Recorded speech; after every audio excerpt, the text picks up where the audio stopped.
Pag-usapan naman natin ngayon kung paano popondohan ang mga ipinangakong pagbabago ni Pangulong Duterte mula mismo kay Budget Secretary Benjamin Diokno. Magandang umaga po, Secretary Diokno. Good morning and thanks for having me.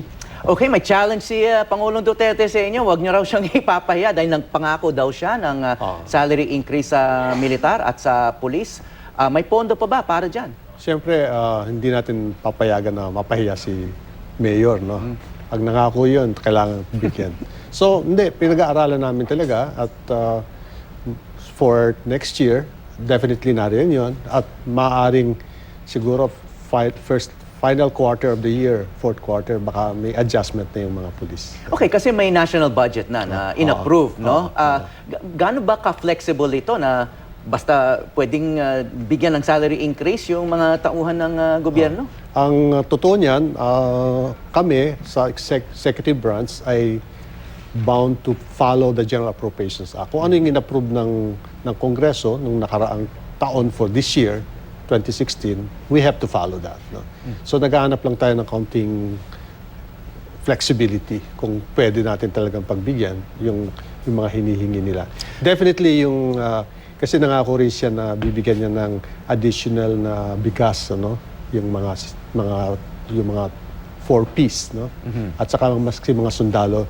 So baka maumpisahan natin na bigyan sila ng rice subsidy siguro final quarter of this year. You're talking about the 4-piece beneficiaries or yung mga sundalo? Plus mga sundalo. Pati sundalo, mabibigyan ng rice allowance. Rice allowance. So malaking bagay din yun, di ba? Kung ano. And then we are also working, yung katulad nga ng binanggit niya na we are going to cut yung personal income tax at saka corporate income tax. Hindi nalalaman ng maraming tao, once you cut personal income tax, that's in effect ano rin yun, increase ng take-home pay mo yun eh, di ba? It's not just a reduction in government revenue. Correct. It's an increase in the Kumbaga, take-home pay. dinadagdagan nyo yung take-home pay. Take-home pay ng mga manggagawa. Di ba? Okay, namanan nyo o na-inherit nyo itong budget ng nakaraang administrasyon. No? So, how much money did they leave the current administration? Well, I estimate na more than half naman ang naiwan. No? So to the tune of... so 3 billion kasi yung 3 trillion pala yung 3 trillion yung total budget. So more than 1.5 trillion. 1.5 trillion. So you must be happy with that. Of course, of course. So kaya pala may flexibility din, no? May pondo. May pondo. To may finance. talaga. It's a matter of choosing your priorities, no? Tama Kasi yan. ang daming ang pinangako, no? So nabanggit nyo yung dagdag sa rice allowance ng 4-piece and then yung sa dagdag sweldo. Hindi yung dagdag, first time yon. Yung rice allowance. On top of the yung the cash nila, bibigyan pa namin ng rice allowance. Okay. Ito sa mga sundalo, ano rin to, bago rin to. Incremental salary increase. Kailan ba mag-uumpisa yan? Actually, so 2016, meron ng salary increase ang lahat ng mga government employees eh. And then, pinaplano namin na saka nakalagay na yung plano na yan, backup ng funds yan for 2017. So, over and above that, bibigyan pa natin ng mga sundalo. Okay. So lahat ng government, kasi baka magtampo naman yung mga ibang government workers, no? Milyon-milyon yan na baka pinapabor lang yung isang sektor. So sinasabi nyo, lahat naman ng government personnel. Meron talagang yung naka-schedule na yan. Kasi yung nakaraang administrasyon, meron sila tinawag na 4 tranches eh.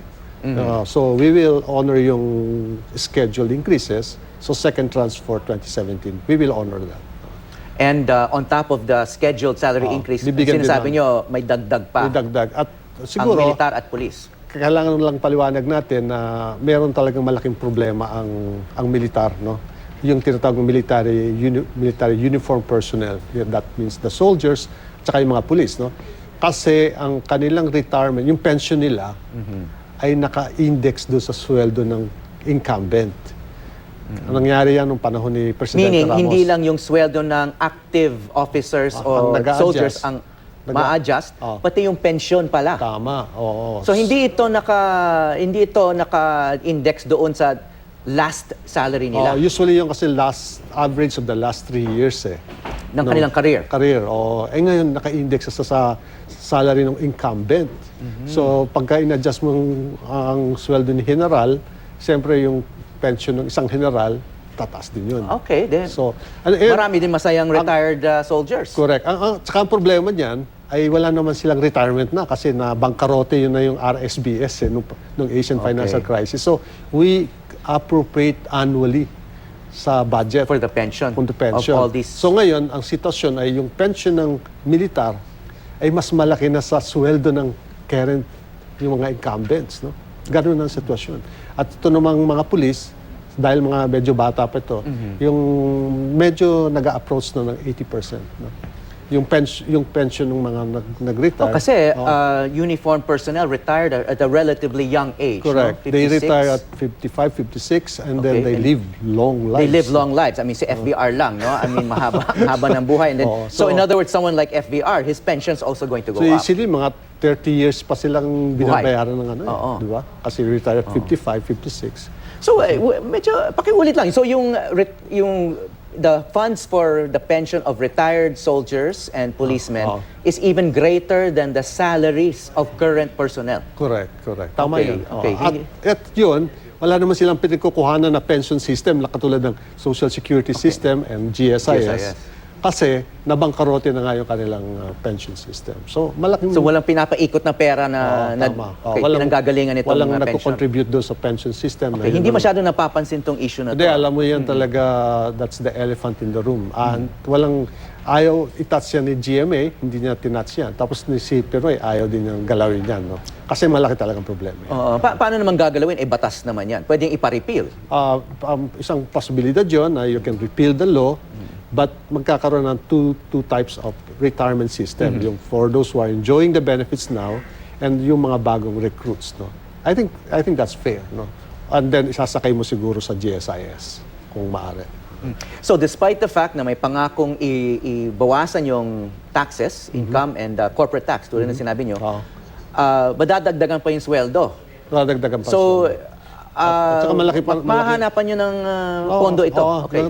Nag-agree na kami, may yung mga economic managers nung meeting namin nung first week of July, no? Nag-meeting kami at mabibigyan namin lahat na pangangailangan ng Duterte administration. In fact, yung our infrastructure, which is also a priority of the government, ay napakataas for next year and the following years. 900 billion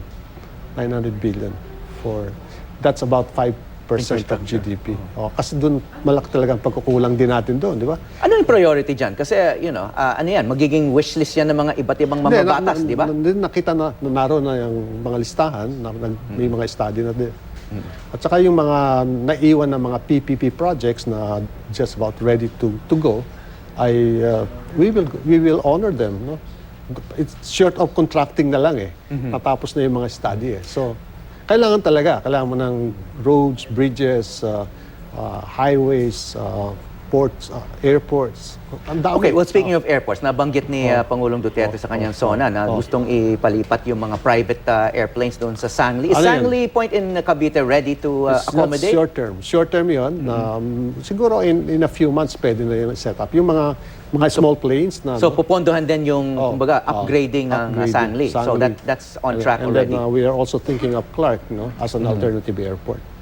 Okay, of course, kapipirma lang itong Executive Order on Freedom of Information. How will that apply to the budgeting system and the Department of Budget? Kahapon Because- nga nasa akin na si Belhicay. Attorney Belhicay is one of the petitioner doon sa DAP. Nasa akin na. Tag-file sa kagad ng tinetest niya yung Sa FO. DAP? Sa DAP. I mean, petitioner sa Supreme Court. So he was asking for all releases from 2011 to 2016. Medyo mabigat. Sa sinabi ko, give me more time kasi busy ako sa but inaayos na ng staff namin. Okay, but shouldn't that be, well, under the principle of FOI, pwedeng ilagay naman yun sa website, di ba? I mean, bakit ibibigay lang sa isang individual? Pwede rin yan. So there's an alternative. Pwede namin sabihin na nasa website na yan and then you can download. But ang maganda nga dun sa freedom of information ay hindi, kung specific yung request ng isang tao, dapat tugunan mo yon. Yes. Kasi may isang sinasabi nila, nasa website na yan, na-download na namin yan. But sometimes hindi naman yan ang gusto mo di ba?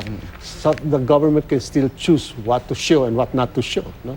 But kung meron ka talagang information na may mas mahalagang kailangan dokumento na mahawakan mo, that's the beauty of the FOI. At hindi pa lumalabas yung mga exceptions, no? Kasi nandun sa executive order na Correct. maglalabas pa ng Correct. itong limitations ng DOJ at That's saka right. ng That's right. Office of the Solicitor General. So right now, you still have the discretion Medyo, but we'll acknowledge it and then we'll advise him kung kailan magiging available yung mga dokumento. Okay, nabanggit niyo yung DAP, no, which was kind of associated with pork barrel and PDAF, no. Ngayon, may sistema na pinopropose na magsasubmit na lang ng project proposals yung mga lawmakers rather than give them the so-called pork barrel. Paano ba may bata? I mean, how can we prevent the abuse of this naman? Alam mo, matagal na yung sistema na yan. Panahon pa ni Limahong yan. Nung nasa old Congress pa ako noon before martial law, talaga yung mga congressman at saka mga senador, siguro less ang senators kasi at that time, they're not concerned with these projects. Mga congressman kasi you represent a district. Inaasahan ka ng mga constituents mo na magdadala ka ng mga proyekto sa distrito mo. And every weekend nga, in fact noon, 100 days lang ang session. Remember, I think you're too young to remember that na.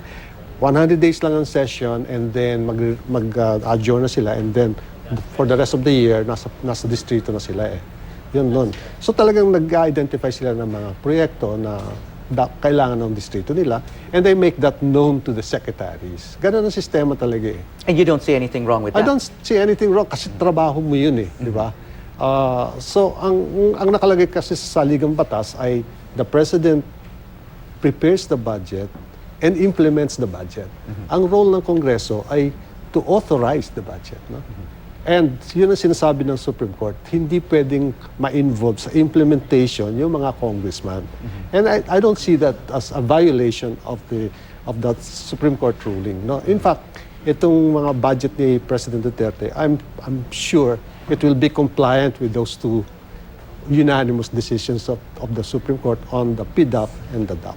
So, hindi ko nakikita na objectionable yun na they will talk to the secretaries or to identify projects which will go through the process naman. Halimbawa, isang congressman nag-identify sa puro basketball courts. Definitely hindi lulusot yun, hindi ba? So, ganun.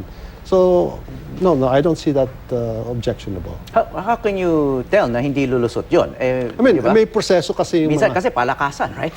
No. I think if you have the political will, backup ka naman ni Presidente. Kung talagang sinasabi sa'yo, pwede ba itong proyekto na ito? Patulad nung nangyari kay Napoles, di ba? It's up to you, no? As the Department Secretary, hindi ho namin prioridad yan. You say nicely na hindi ho namin prioridad yan. Could you propose other projects? Di ba? Okay, the previous administration, parang ginawa nilang popular na buzzword itong bottom-up budgeting where, may consultation sa community level, pati mga NGOs and people's organizations na involved dito sa budgeting process at I guess presumably umakyat yan hanggang sa taas. Anong tingin nyo dito sa proseso? Alam mo yan, very popular yan doon sa mga bansa na hindi nagpe-perform yung formal structure. So kung there's a government failure, so yung mga donors, they go through the grassroots, no? Doon nila pinapadaan yung pera. Dahil ang tawag doon, yun bottom up, no? Ito naman sa atin, naging politika na yung bottom up, nag-buzzword na yun. Nung panahon ni yung the late Robredo, meron siya talagang concept na yung Jesse, na yung mga depressed municipalities, tutulungan niya. But conditional. In other words, kung ikaw nag-comply with the COA rules, hindi ka na-audit, ganyan, you will be rewarded. No? Ang amount noon, less than 1 billion. 1 billion lang. Tama lang yun. To encourage them, no? To behave in a certain way. Pero ngayon, halos lahat na. Cities, provinces, municipalities. Ngayon, ang dumating kami, pati barangay. Gusto na mag-BUB, no? So, ang nakita kong pera, more than 100 billion ang nakalaan doon. To me, that's a waste of money. Kasi nga, meron naman silang tinatawag na IRA, yung Internal Revenue Allotment. Na ngayon, sa susunod na taon, ay aabot na yan ng halos kalahating trilyon. 500 billion. That's an unconditional grant, no? Unconditional. In other words, hindi na namin papakialaman kung paano nyo ginagastos yan. But they're supposed to work on tatlong area kasi yung devolution ng Local Government Code of 1991. Basic health care, social welfare, at saka yung agriculture extension.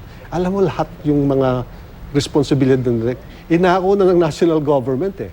Kasi yung sa National Health Insurance, no?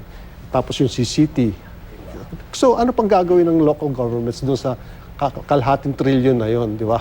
So this administration will tell the LGUs to start To live within their means. No? and then funding these kind of traditional responsibilities kasi under nangako na the... nga namin eh. In hindi nyo ibabalik? Hindi na namin ibabalik muna kasi some of the hospitals, yung mga regional hospitals na dinevolve namin, ni-renationalize na namin.